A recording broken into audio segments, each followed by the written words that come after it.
our friend Racine, and we will have time for more interactions.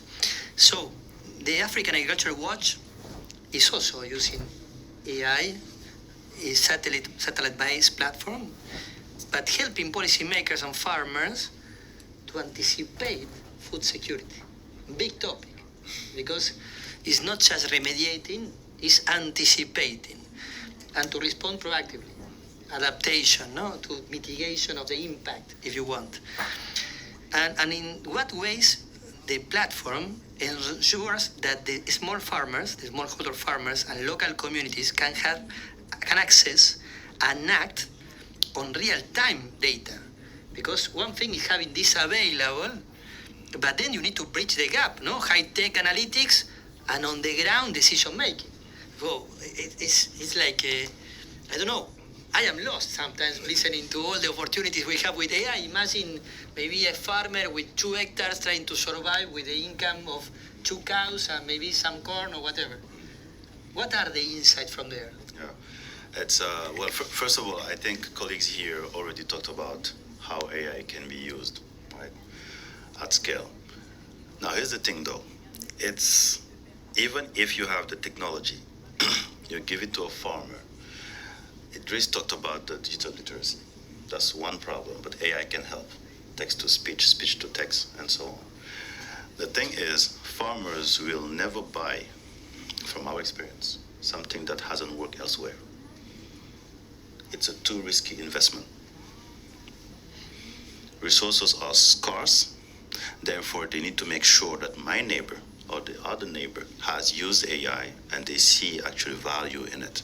Otherwise, it will be complicated for them to have some buy-in in the AI and any solution that we develop. And also, another thing before I forget, what we realize is sometimes people say, like, digitalization, we need to have some more adoption from farmers. In Africa, what we realize also is farmers adopted actually mobile money, which is technology. So why? Because it touches the pocket. Right away, they learn how to use the phone and then those apps to transfer money and then to get, they gain when they sell something. So we need to incentivize that, and the incentivizing aspects would be how do we put things at mesoscale.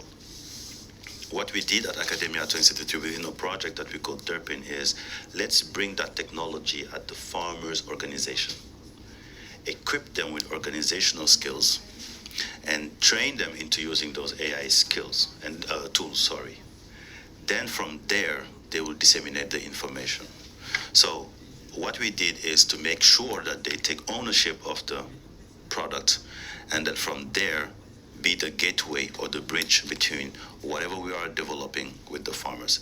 Chances are it will be complicated to go to a farmer and say, I have an app that has supervised vector machine, graph neural networks, artificial neural networks that will help you to plan irrigation or predict food crop production.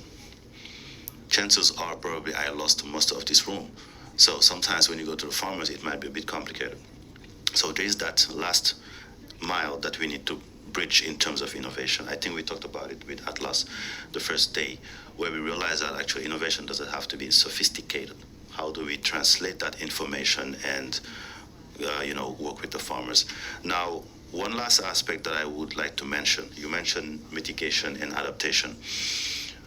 I think the first to go that we had at Agua is let's make sure first that farmers appear on a map. That has to do with what Dries talked about, which is a crop mapping. Plots in Africa are pretty small, on average 1.8 hectares. So if you want a farmer to appear on a map, at least to exist on a map, you have to invest on GeoAI, geospatial data and AI, they appear. Now we have all the layers of issues that we have to solve. The political will, and also how do we incentivize that? We have solved that issue. Now we have a crop type map. We know how to scale it in Africa. That's solved. Data is not an issue anymore when it comes to mapping crop type map or croplands in Africa. Now let's try to solve other issues. When it comes now to mitigation and adaptation. Sometimes you don't know where to put your feet. Sometimes they said agriculture could be a tool for mitigation, but still agriculture has to adapt to climate change. Now, the adaptation, what we did at Academia 23 is that there is a lot of the adaptation you will see on the IPCC or UNSCC when they report is those are pledges, or it's a conceptual framework that we are going to do such and such for adaptation. But how do we measure adaptation actually?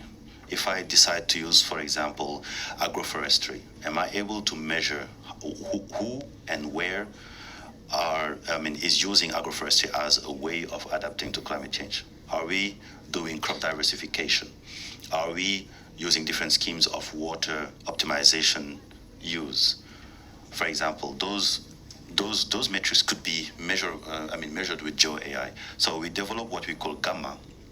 It's like the Joe AI adaptation metrics for African agriculture with 2 tiers that are aligned with the UNSCC, but also with the African agenda when it comes to climate change.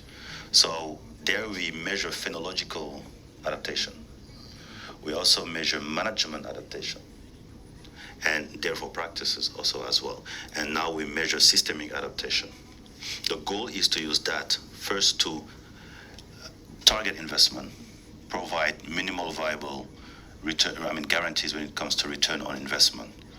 Now, how do we change adaptation as a, let's say, aspirational goal into something that is system-driven investment? So that framework will